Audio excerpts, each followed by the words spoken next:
Assalamu alaikum wa rahmatullahi wa barakatuh, mes frères et sœurs. Nous nous retrouvons pour la suite des premières femmes de l'islam, tome 2 As-Sahabiyat de Abu Usama et Malik Adif, les épouses du prophète sallallahu alayhi wa sallam, l'histoire de Zaynab bint Jahsh, radiallahu anha. Elle est issue d'une famille noble de la Mecque, de la tribu des Banu Asad. Sa mère, Umayma bint Abd al-Muttalib, était la tante du prophète sallallahu alayhi wa sallam. Elle comptait parmi ses oncles maternels le martyr Hamza Abd al-Muttalib. Elle était donc cousine avec l'envoyé d'Allah, sallallahu alayhi wa sallam. Lors de sa naissance, vers l'an 33 avant l'Hégire, elle fut prénommée Bara.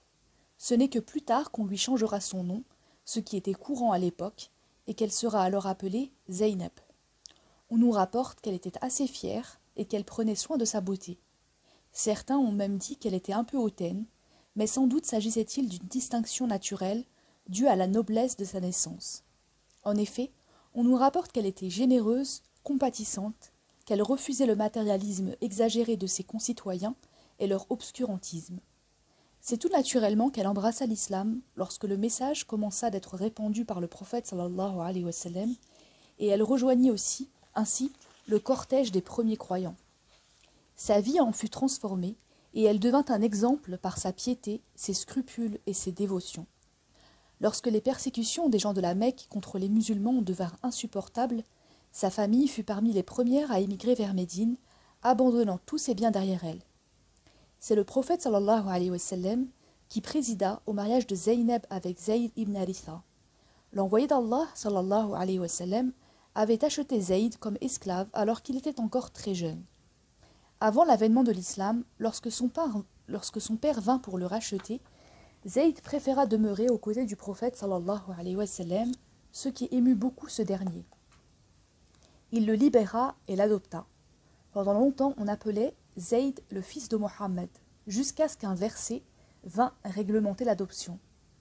Allah n'a point assimilé vos enfants adoptifs à vos propres enfants.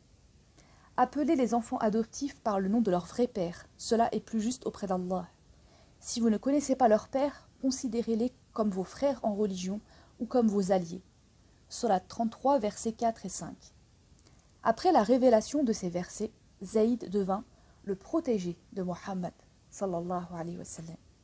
Mais le couple rencontra des difficultés et ne s'entendait pas bien, au point que Zayd demanda la permission au prophète sallallahu alayhi wa sallam de divorcer Zaynab.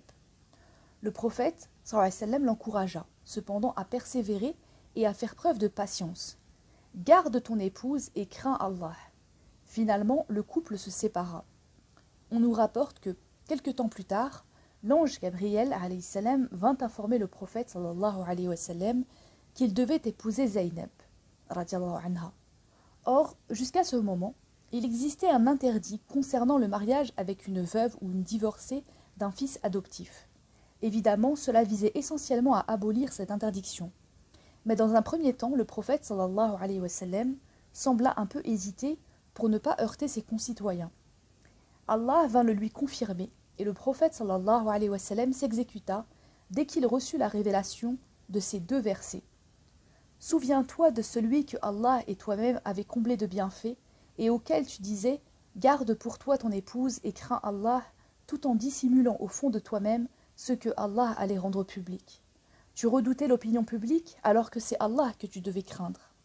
Lorsque Zayd eut cessé toute relation avec sa femme, nous te la donnâmes en mariage afin qu'il ne soit plus interdit aux musulmans d'épouser les femmes avec lesquelles leurs fils adoptifs auront cessé tout commerce. L'ordre d'Allah devait être exécuté. Sourate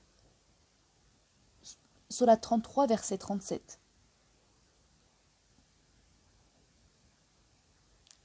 Lorsqu'elle reçut la demande du prophète sallallahu alayhi wa sallam, Zaynab était occupée à pétrir son pain. Elle en fut si étonnée qu'elle ne répondit pas aussitôt, préférant attendre que lui soit communiqué le verset en question. Bien entendu, elle accepta et devint une des mères des croyants. On nous rapporte que plus tard, elle ne manqua pas de rappeler aux autres mères des croyants qu'elle était entrée dans la maison du prophète sallallahu alayhi wa sallam par un ordre divin. C'est le prophète sallallahu alayhi wa sallam lui-même qui s'est marié avec vous, tandis que moi, je suis devenue son épouse sur ordre d'Allah. Ce mariage donna l'occasion aux ennemis de l'islam de critiquer l'attitude du prophète sallallahu alayhi wa sallam, eu égard à son mariage avec Zaynab, parce qu'il mettait un terme à l'une de leurs pratiques anciennes. Mais Allah envoya des versets pour leur répondre.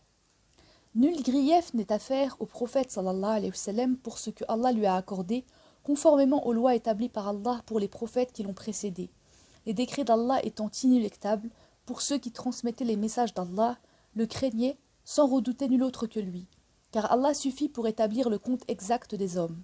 Non, Mohammed n'est le père d'aucun homme d'entre vous, mais il est l'envoyé d'Allah et le sceau des prophètes.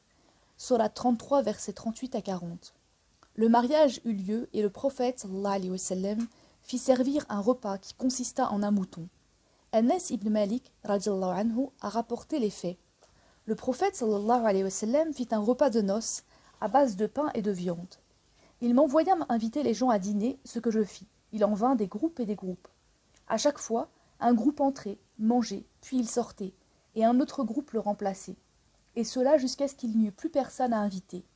Alors que tous avaient mangé, 3 hommes s'attardaient à discuter tandis que l'envoyé d'Allah sallallahu alayhi wa sallam attendait leur départ pour entrer chez son épouse. Il sortit pour aller jusque chez Aïcha, radiallahu anha, y resta quelques instants, puis se rendit également chez ses autres épouses, radiallahu anhum, afin de les saluer. En revenant chez lui, les 3 hommes étaient toujours là. Or le messager d'Allah, sallallahu alayhi wa sallam, était un homme très pudique et ne pouvait leur faire remarquer que leur présence le gênait. Il retourna donc chez Aïcha jusqu'à ce que l'on vînt l'informer du départ des 3 hommes. Il s'en revint chez lui et avant qu'il n'eût mis les 2 pieds dans la pièce, il abaissa le rideau entre lui et moi. Rapporté par Bukhari et Muslim. C'est à cette occasion que fut révélé le verset qui ordonne aux musulmans de ne pas imposer leur présence dans une maison lorsqu'ils y sont invités. Ô croyants, n'entrez dans les demeures du prophète que si vous êtes invités à un repas. Évitez d'être là à attendre que le repas soit prêt. Quand vous êtes invités, entrez et après avoir mangé, dispersez-vous, sans vous livrer à des propos familiers. En vérité, cela offenserait le prophète qui aurait honte de vous en faire part. Mais Allah n'a pas honte de dire la vérité. Sourate 33, verset 53. Zaynab faisait désormais partie de la famille de l'envoyé d'Allah, sallallahu alayhi wa sallam, et y occupa une bonne place parmi les mères des croyants. On nous rapporte qu'elle était connue pour sa sincérité, sa piété et sa générosité. Aïcha a dit à son sujet, Zaynab jouissait auprès du prophète sallallahu alayhi wa sallam de la même considération que moi. Je n'ai jamais vu une femme aussi pieuse, sincère, charitable et aussi fidèle à la préservation des liens du sang. Rapporté par Muslim. On nous rapporte que le prophète sallallahu alayhi wa sallam avait dit un jour à Omar ibn al-Khattab radiallahu anhu, Zaynab est une femme très implorante. Et il avait ajouté, Ibrahim était certes longanime, très implorant et repentant, car Ibrahim était doux, compatissant et enclin au repentir. Sourate 11, verset 75. Elle était réputée pour son renoncement au plaisir de ce monde et sa modestie. Salama radiallahu anha, une autre des épouses de l'envoyé d'Allah, sallallahu alayhi wa sallam, avait dit à son sujet, le messager d'Allah, sallallahu alayhi wa sallam, avait une grande admiration pour Zaynab et une grande admiration pour Zaynab et une grande considération. Il est vrai qu'elle était très vertueuse, jeûnait beaucoup et priait souvent la nuit. Elle était aussi très réputée pour sa grande générosité. C'est ainsi que Barza bint Rafa a témoigné de cette générosité en rapportant, lorsque des présents furent distribués sous le califat de Omar, il envoya à Zaynab ce qui lui revenait.